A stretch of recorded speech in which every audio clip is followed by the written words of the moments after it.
So hello everyone. Lecture number हमारा third है जिसमें आपको बताएंगे प्रॉब्लम ऑफ रेनफेड एग्रीकल्चर। मैं आपको पिछली वीडियो में बताया था कि ड्राई लैंड एग्रीकल्चर क्या होता है एंड इसके टाइप्स कितने होते हैं, रेनफेड फार्मिंग क्या होता है, रेनफेड एग्रीकल्चर क्या होता है। तो यदि आपने नहीं देखा है तो जाकर देख सकते हैं। ओके, तो देखते हैं। सबसे पहले स्टार्ट करते हैं वीडियो को। तो देखिए, तो हमारा प्रॉब्लम ऑफ रेनफेड एग्रीकल्चर, इसके बहुत सारे प्रॉब्लम्स हैं। फर्स्ट जो हमारा प्रॉब्लम आता है वो मानसून की अनियमितता। इसको सुनिए, आप लोग ध्यान दीजिए कि हमारा जो इंडिया का जो क्लाइमेट है या फिर मानसून जो हमारा है वो देखा जाए तो वो अनियमित है, यानी कि कोई निश्चित इसका मानसून नहीं होता है। कभी भी आंधी तूफान बाढ़, ठीक है, आंधी तूफान जैसे समस्या आ जाती हैं। वर्षा भी जो हमारी होती है वो भी कहीं मतलब पार्टिकुलर नहीं होती कि इस वर्ष बराबर ही बरसेगा पानी, ठीक है। इस वर्ष कम भी बरस सकता है और अधिक भी बरस सकता है। आप समझने की कोशिश कीजिए कि जो हमारा वर्षा होती है हमारे इंडिया की वो अनियमित होती है, कभी कम बरसेगी और कभी अधिक बरसेगी। तो ये हमारा मानसून की अनियमितता हमारी हो जाती है। इसके बाद देखा जाए तो कहीं पे ज़्यादा कहीं पर कम वर्षा होती है, बिल्कुल बात सही है।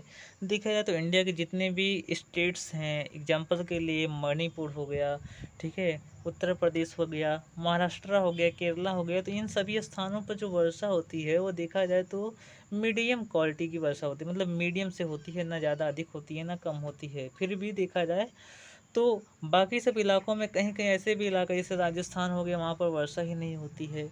उसके बाद देखा जाए तो जैसे महाराष्ट्र हो गया, वहाँ पर भी वर्षा होती है, खूब धूमधाम से वर्षा होती है। हमारे उत्तर प्रदेश में बहुत वर्षा होती है, उत्तराखंड में तो पूछिए मत, और ज़्यादा होती है।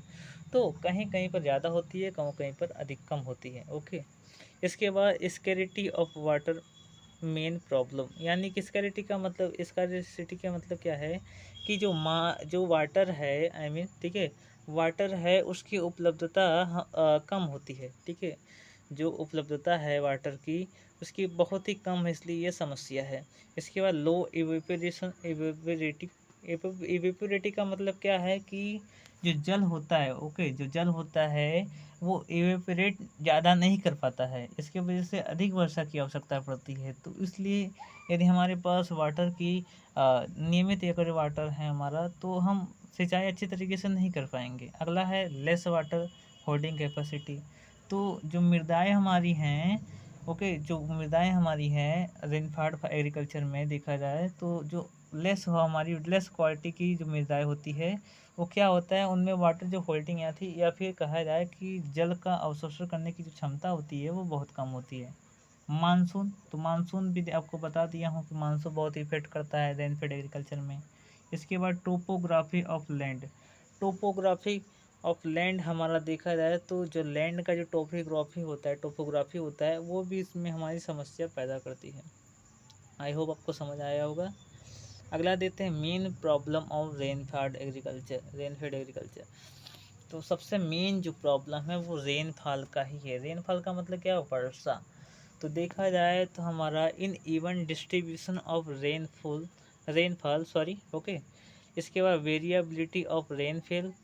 इसके बाद देखा जाए तो intensity of rainfall and distribution. अगला है ऑनसेट ऑफ मानसून। इसके बाद है हमारा प्रोलोंगेड ड्राई स्प्रेड। तो ये हमारी रेनफेड की समस्या हो जाती है। अगला है सॉइल कॉन्स्ट्रेंट, ये भी हमारा रेनफेड एग्रीकल्चर का प्रॉब्लम है। 67% जो एरिया होती है वो हमारा आ जाता है अंडर द रेनफेड एग्रीकल्चर, यानी हमारा देखा जाए तो 67% हमारा जो एरिया होता है वो रेनफेड एग्रीकल्चर के अंतर्गत आता है। बट क्या है, एटलीस्ट 67% में से हमारा 80% जो होता है वो soil cons under the interior soil, यानी देखा जाए तो ये जो हमारा एरिया है ना वो इंटीरियर सॉइल के अंतर्गत हमारा आता है। इसमें से 80% यानी 67% में से 80% हमारा सॉइल हमारा इंटीरियर सॉइल्स में आ जाता है। तो इसलिए हमारा कल्टीवेशन करने में बहुत ही समस्या हो जाती है। अगला आता है सोशियो इकोनॉमिक्स कॉन्स्टेंट्स।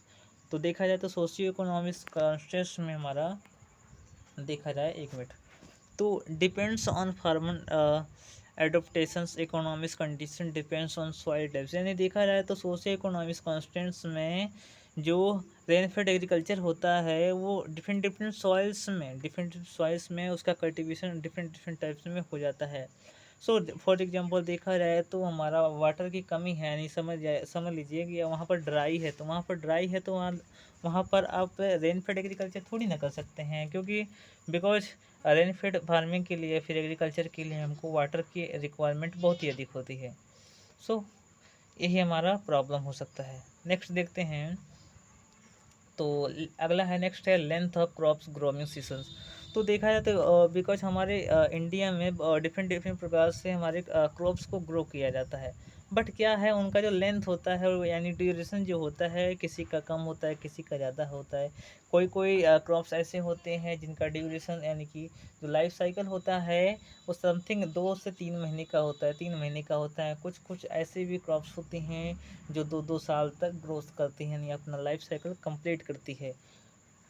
तो क्या है कि ऐसे में रेन फेड फार्मिंग करने में इसमें समस्या हो जाती हैं, बिकॉज क्योंकि वाटर का जो पूर्ति होती है वो किसी पर्टिकुलर टाइम तक ही होती है।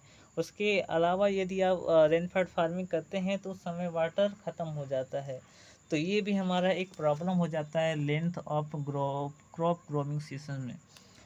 तो फिफ्थ नंबर है मेट्रोलॉजिकल कॉन्स्टेंट्स। वेरी मोस्टली वेट से हमारा जो देखा जाए तो ये हमारा सबसे अधिक प्रॉब्लम इफेक्ट करता है।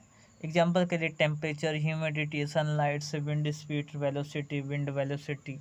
तो ये सब भी हमारा क्या है, हमारा रेनफेड फार्मिंग्स में प्रॉब्लम्स क्रिएट करते हैं। सो ये हमारा हो गया। सो नेक्स्ट हम देखेंगे टॉपिक्स नंबर 6, जिसमें आपको ड्राउट के बारे में बताऊंगा, यानी सूखा क्या होते हैं, एंड टाइप्स ऑफ ड्राउट के बारे में भी हम देखेंगे। तो नेक्स्ट वीडियो में देखते हैं, मिलते हैं, धन्यवाद।